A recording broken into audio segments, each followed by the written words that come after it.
Старс. Отряд специальной тактической и спасательной службы. Это элитное подразделение, которое было сформировано по плану «Светлый ракун 21 века», который был направлен на то, чтобы дать толчок восстановлению экономики города и обеспечить соответствующую инфраструктуру для надлежащего поддержания его роста после рецессии.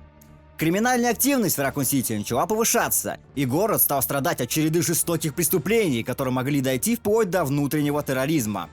Полицейские не вывозили всю ситуацию, так как у департамента полиции не хватало соответствующего финансирования и личного состава для противодействия этому явлению. В 1996 году мэр Майкл Уоррен объявил о создании Старс под юрисдикцией полицейского департамента города Ракун. Но действовать созданный отряд мог независимо от РПД. Их финансирование осуществлялось за счет дарственного акта от частных организаций, прежде всего от корпорации Umbrella, а не от местных налогов. Общей идеей и задумкой являлось собрать людей с отличной подготовкой, боевым опытом, ветеранов вооруженных сил и специалистов разной направленности, чтобы команда была многофункциональной. Но все-таки брали не только из расчета военных, а также еще и гражданских. Ученых, если, конечно, они подходили по параметрам. Однако они принимали рядовых товарищей, которые входили в стандартный полицейский штат. Хотя и это тоже приветствовалось, но при условии, что будут сданы все нормативы. Известно, что Кевин Райман сдавал зачеты 2 раза, но так и не попал в отряд. Полноценные требования для принятия в Старс точно неизвестны. Боевой опыт хоть и был желаемым звеном, но явно не являлся определяющим, по крайней мере для некоторых должностей, так как не у всех имелись данные навыки либо совсем, либо же такой опыт был минимизирован. Сформированная команда должна была мгновенно реагировать на преступления разного калибра, с которым рядовой состав полиции не в силу был справиться. В итоге было набрано 12 человек. Чтобы поддерживать постоянную боевую готовность, их разделили на 2 отряда – Альфа и Браво. Каждая команда несла дежурство сутки и поочередно сменяли друг друга, находясь при этом постоянно в участке. Так они были готовы в любое время выдвинуться на выполнение миссии. Чтобы они не тусовались вперемешку с другими сотрудниками, им выделили отдельный офис на 2-м этаже, и у каждого из них было свое рабочее место, которое также делилось на 2 команды. Так как они несли дежурство, скорее всего, они не привлекались к выполнению каких-либо внутренних или же местных работ в участке. Если же не было расследований, которым бы они занимались на рабочем месте, то можно было предположить, что они либо улучшали свою физическую, либо же стрелковую подготовку, проводили осмотр вооружения и техники на наличие неисправностей и тому подобное. Ни одна из команд слишком сильно не выделялась на фоне другой, однако же Браво были больше новичками. Да и командир отряда Альфа имел преимущество над Браво. Как уже я говорил, подразделение состояло из 12 человек, и оно было поделено на 2 группы. Один из 6 людей в отряде был пилот вертолета, остальные же 5 боевые единицы, функционал которых был у каждого разный, и они исполняли как основные обязанности, так и вспомогательные, которые базировались на тех или иных способностях бойца. Как минимум про половину персонажей я мог бы рассказать гораздо больше подробной информации. Но делать этого не буду из тех соображений, что про них будет сделан отдельный ролик, где мы окунемся во все детали. А про кого-то уже и так есть на канале. Руководящую должность в группе Альфа и главой всего Старс занимал Альберт Вескер. Официально огласке это не придавалось, но он был специально назначен на эту должность, чтобы заметать следы за деянием Umbrella и не подпускать отряд Старс к расследованию, которые могли бы вывести Umbrella на чистую воду, о чем старсовцы, конечно же, не знали. В группе Браво лидером был Энрико Марини, хотя он был вообще первым кандидатом для возглавления всего отряда в целом. Однако Umbrella помешала ему занять эту должность, назначив Альберта, как говорил выше. Энрико – ветеран с превосходными навыками выживания и имеет самый большой опыт боевых действий, а также сильный дух. Он довольно-таки долго служил в армии США, где достойно показывал себя во многих миссиях, а также в тактике руководства. Через какое-то время он также был принят в Старс. Пользуется глубоким уважением среди подчиненных и как руководитель обязан следить за состоянием личного состава, как психологического, так и физического, не допускать неуставных взаимоотношений и убивать все это на корню. Ведь нет ничего хуже, чем затаенные обиды одного солдата на другого, ведь в будущем это может сыграть злую шутку. Эдвард Дьюи обеспечивает прикрытие с тыла и основной пилот команды Браво. Во время особо сложных миссий по приказу командира мог участвовать в самых разных расследованиях, так как имел большой опыт. Хотя прямого подтверждения нет, что хотя бы раз помимо Zero это вообще происходило, но тем не менее. Его хобби – танцы. Форест Спейер. Компьютерный специалист и техник, является отличным стрелком. С Крисом и еще с другим членом отряда Альфа Джилл Валентайн он был знаком еще до вступления Старс в армии США. Они же были близкими друзьями. А также он был близок еще и с Джозефом Фростом. Форест еще в армии зарекомендовал себя как хороший стрелок. Его высоко ценили товарищи за то, что он был полон жизни и делал все необходимое для выполнения миссии. Кеннет Салливан. Самый старший в отряде.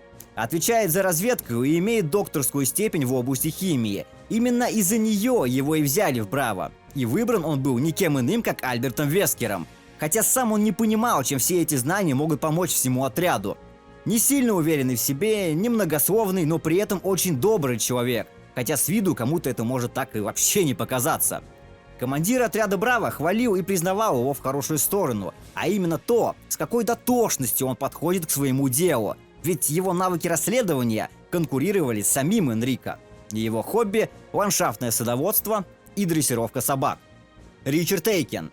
Эксперт по коммуникациям, связь. Яркий, перспективный и жизнерадостный. У него светлый характер, и он всегда искренен с другими. Ему была поручена роль поддержки новичка подразделения Ребекки, и он больше, чем кто-либо другой, беспокоился о том, что скоро будет ее первое задание. В целом, ко всем новичкам он относился тепло. Дробовики – его любимое оружие, но во время задания он также часто выступает в качестве инженера связи. Заботится о людях и сделает все возможное, даже ценой собственной жизни, чтобы защитить кого-то. В юном возрасте у него прямо на глазах некий преступник убил его сестру, а сам же Ричард был настолько парализован страхами и сомнениями, что просто не мог двинуться с места. Он считал, что тогда именно он должен был погибнуть за место нее, и чувство вины буквально съедало его изнутри. По этой причине он и встал на сторону закона, чтобы оказывать помощь людям, которые нуждаются в этом. И одновременно с этим это помогало ему временно похоронить боль об утрате сестры и совладать с собой. У него была девушка по имени Бриджит, которая не совсем одобряла его работу, так как считала ее опасной, и постоянно подбадривала его касательно ситуации с сестрой. Сам же он не хочет, чтобы когда-то такое с кем-то повторилось, еще и тем более же на глазах этого же человека. Ребекка Чемберс. Боец тыла. Эксперт в области химии и биологии, а также медик. Соответственно, отвечает за общее состояние и здоровье команды. Из-за своих знаний она и была принята в Старс, где смогла бы использовать это все с пользой. Самая юная из всего отряда и совсем не имеет боевого опыта. Однако она успела присоединиться к баскетбольной команде департамента, так как очень любила этот вид спорта. Джилл Валентайн. Боец тыла. Была принята в Старс за уже хорошо развитые боевые навыки. Ранее она состояла в армии США в программе подготовки отряда Дельта, где получила высокие оценки в разминировании взрывных устройств. Также легко справляется со взломом простых замков при помощи отмычки.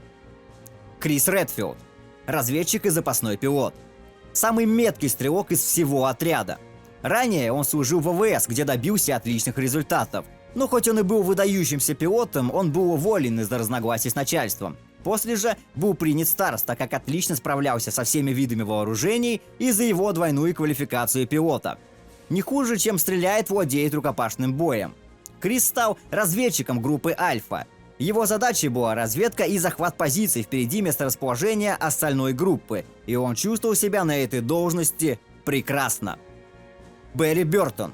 Боец поддержки и специалист по оружию. В прошлом служил уже в том же подразделении, что и Крис. После того, как окончил службу, он поступил в СВАТ, а после же попал еще и в Старс. И сразу же взял на себя ответственность за получение оружия и его состояние, так как всем он был известен как коллекционер, опять-таки, оружия. Добрый и ответственный человек, к тому же отец 2 девочек. Брэд Викерс. Боец тыла и основной пилот команды, который не отличается завидной смелостью и даже получил прозвище «Цыплячье сердце». Также неизвестно, имеется ли у него вообще хотя бы какой-то боевой опыт. Но это все он компенсировал тем, что хорошо разбирался с получением цифровых доказательств, а также обучался химической защите. Джозеф Фрост. Техник и специалист по огнестрелу. а также квалифицированный специалист при обращении с опасными материалами. Оружейный механик с дружественным нравом, и много кому запомнился за свою красную бандану. У него немного вспыльчивый характер и имеет склонность сходить с ума в опасных ситуациях и бросаться прямо на передовую. Увлекается Майей. Весь отряд состоял в хороших отношениях, а некоторые из них вообще были близкими друзьями. К примеру, Крис помогал Джилл советами по стрельбе. Форест опять-таки в стрельбе практически ничем не уступал Крису и часто соревновался с ним, деля первое и второе место по стрельбе в полицейском участке. Но в основном Крис проявлял себя лучше, чем он. Форест, Джозеф и Крис бывало шатались пьяные по пригородам города и нехило так буянили. Крис для Берри был хорошим другом, и в конце концов именно он убедил его вступить в Старс после увольнения. И Энрико же, в свою очередь, успел даже когда-то побывать наставником для Берри. Специально для данного отряда было разработано и введено в эксплуатацию специальное оружие под названием «Клинок самурая». По факту, это Беретта 92С, которая прошла ряд кастомизаций, как общих, так и в некоторых случаях индивидуальных. В подробности создания вникать не буду, так как в серии данный пистолет будет светиться еще не раз, и это тема для отдельного ролика. Но стоит упомянуть, что 4 модели были модернизированы по просьбе хозяев, согласно их личным предпочтениям ведения боя. Остальные же 8 участников пользовались стандартным оружием. На заказ также были изготовлены ножи, на которых красовалась гравировка Старос. Форест был замечен с гранатометом Arvan 37. Любимым оружием Дьюи была винтовка G3 SG-1. Энрико брал с собой Штейр АУ. Джозеф – Ингрэм 11 и Ремингтон 870.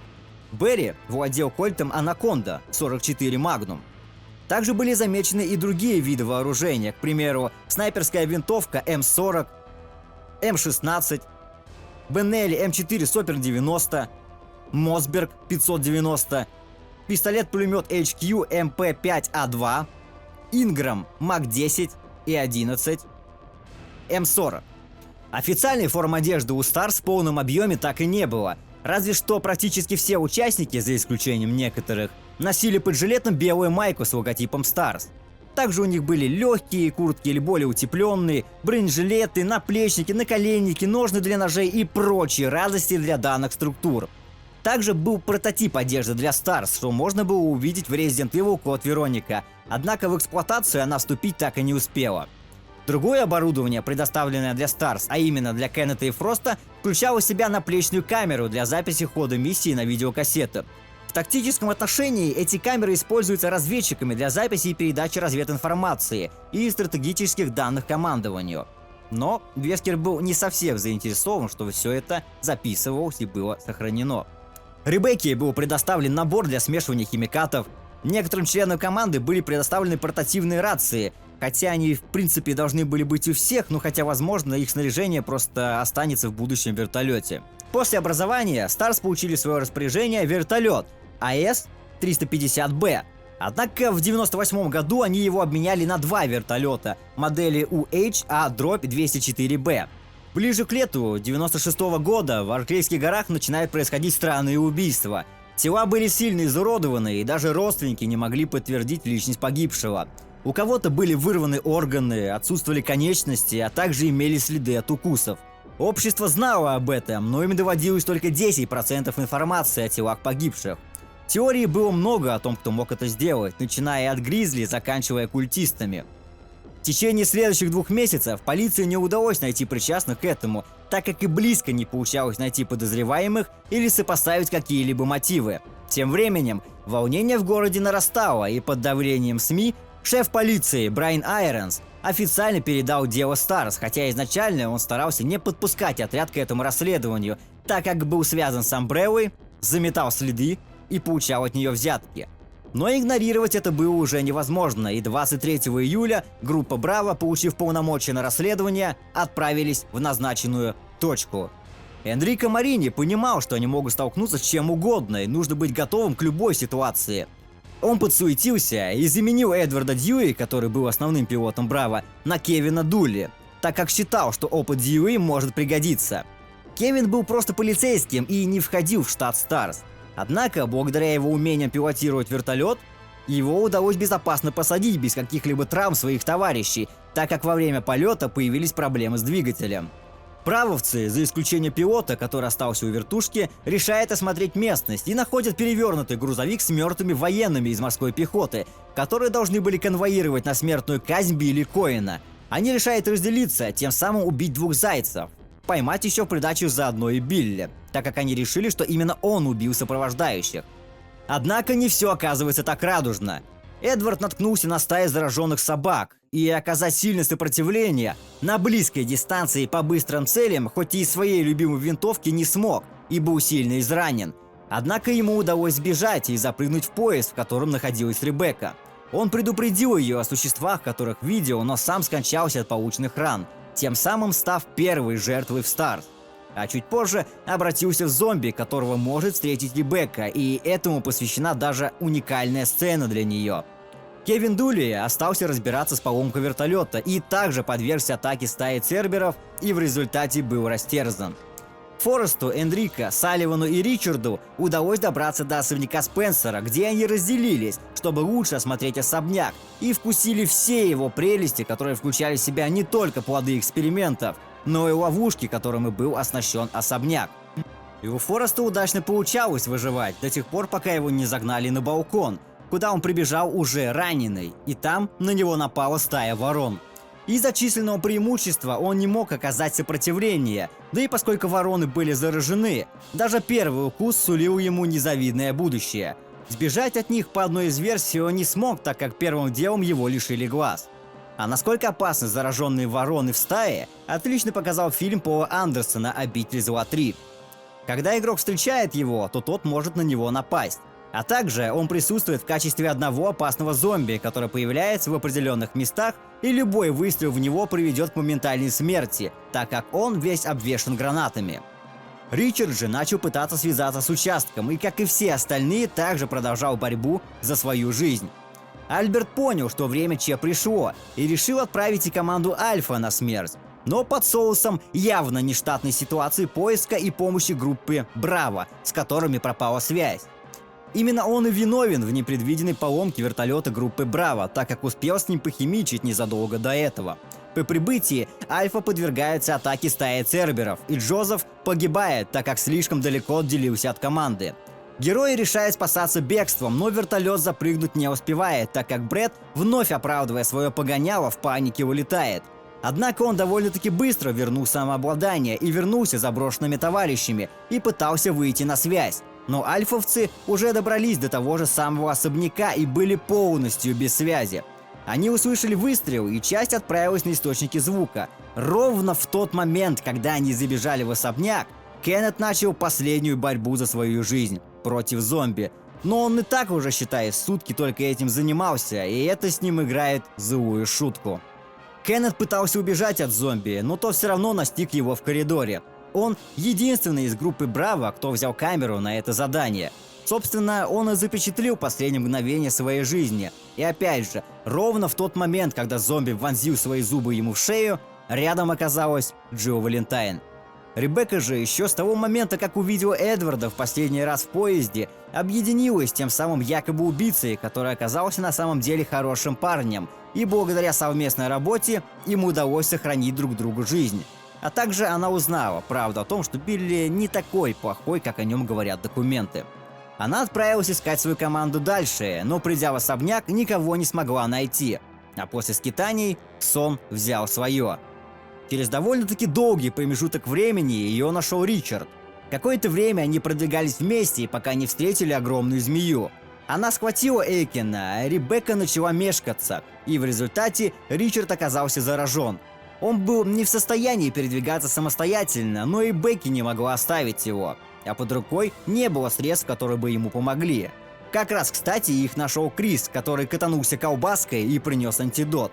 Но продлил жизнь он ему ненадолго, ведь в дальнейшем он пожертвует собой, чтобы спасти Криса от акулы.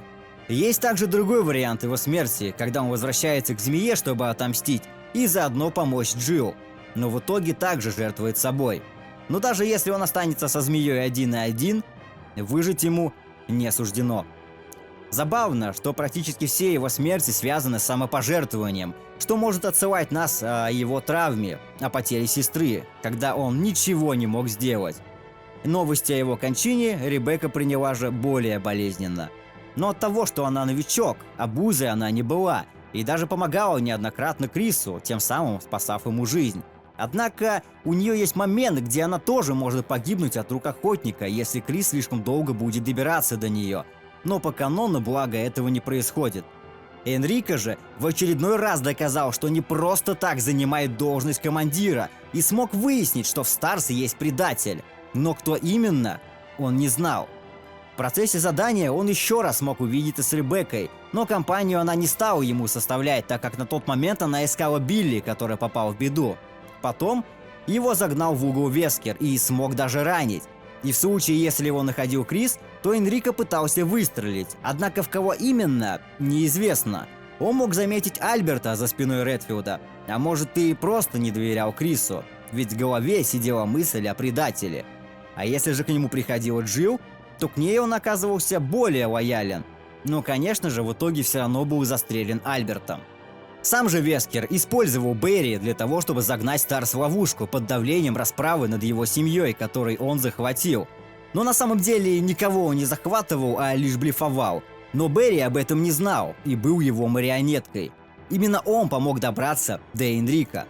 С Джилл они были в хороших отношениях, но она начала подозревать, что дело пахнет жареным, когда услышал его диалог с неизвестным лицом. А Берри начал глупо оправдываться. До этого он активно помогал Джилл, но в один момент бросил ее в катакомбах на смерть без ведомой на то причины со стороны Джилл. Однако она выбралась, и ей стали известны причины такого поведения ее друга. Берри также может погибнуть, если Валентайн откажется отдавать ему ствол, когда они будут в опасности. Однако в конце концов у героев получается подать сигнал Брэда о своем месторасположении, и тот прилетает и помогает им расправиться с тираном с помощью ракетницы, которую я не упомянул выше. Эта ракетница была конфискатом на одном из заданий, о существовании которых знал только Брэд и Берри. В течение финального боя может погибнуть как Ребекка, так и Берри. Однако по канону спасаются все оставшиеся. Из группы Альфа погиб только Джозеф, а вот из группы Браво выжила только Ребекка. Вескеру тоже удалось выжить, но на тот момент об этом и подумать никто не мог. Но это уже другая история. По прибытии герой пишет рапорт о произошедшем и пытается наехать на шефа полиции, чтобы тот начал расследование против Амбреллы. Но особняк, из которого спаслись герои, оказался взорван и похоронил все доказательства. Какое-то время все они находились в госпитале под осмотром от полученных ран. Им никто не поверил об рассказах, но игнорировать тот факт, что большая часть элиты погибла, никто не мог. Были проведены похороны для всех погибших на этом задании, где девушка Ричарда Бриджет зачитала письмо, которое он адресовал ей. Через время герои сами решают начать копать под Амбреллу. И Крис, напав на след, специально ведет себя неадекватно, но это уже другая также история. Пройдет еще время, как отряд Старс будет расформирован. Брэд был один, кто не хотел во всем этом участвовать и пытался не стоять на пути у Амбреллы. Однако он все равно погиб в городе Ракуан от рук Немезиса. Другие же участники до сих пор живы и с переменным успехом пытаются бороться с биотеррором. Некоторые уже пытались отойти от этого, но и сидеть сложа руки никто из них не хочет. Неизвестно, как бы сложилась судьба данного отряда и насколько еще он мог разрастись, если бы не произошли все данные события, в которых добрая половина отряда стала невольными участниками по сбору данных и эффективности для БО. Возвращение каждого кто-то ждал дома, ведь, как мы уже поняли, там служили не какие-то сорвиголовы или уголовники, которых было не жалко и ими просто заткнули дыры, а любящие отцы и друзья. Спасибо всем за просмотр, не забываем оставить реакцию в виде лайка или диза под ролика, а также написать, как в целом вы относитесь к отряду Старс, а также кто вам нравится больше всего. Говорил Найлос Крайк, увидимся, друзья!